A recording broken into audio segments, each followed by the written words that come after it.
Hey guys, welcome back. So, in this session, we are going to focus on date and date times in Excel. So, let's get started. So, many times when we work on date, we need to take care of how Excel behaves on the type of data being entered. So, let's say I am entering. So, basically, Excel will accept date formats in the below formats. So, let's say you want to enter 11 slash 11 slash 2018. So it will save as it is 11 slash 11 slash 2018. So what about 11 hyphen 11 hyphen 2018? So again it will save the same way as it is.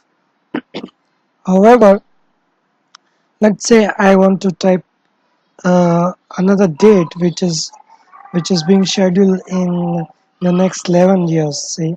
So what I will write is 11 slash 11 slash 28. So the date which Excel took the year is 2028. So let's say now I want to enter a date which is 50 years ahead of me. So I'm going to enter 11 slash 11 slash 68. Okay, but see what Excel took is 1968. Why? Because what Excel is programmed is with a set of rules. And what does the rule suggest?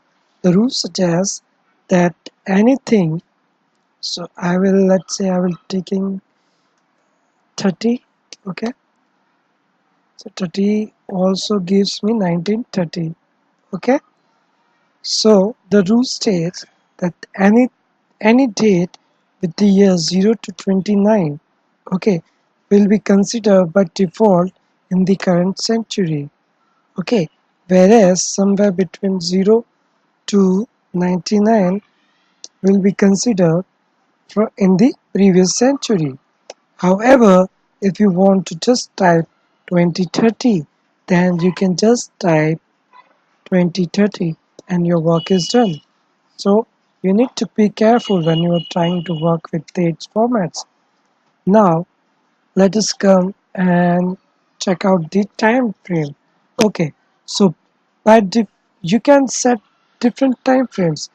For example, this time frame is a 24-hour time frame.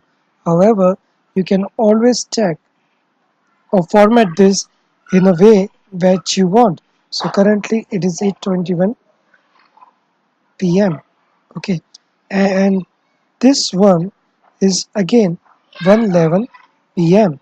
Okay, however, if you go to this data, you are not sure whether it is am or pm. So this basically is am. However, you need to be careful when you are working with data, as the data over here is not specified whether it is am or pm. So it is better to go with 24-hour format.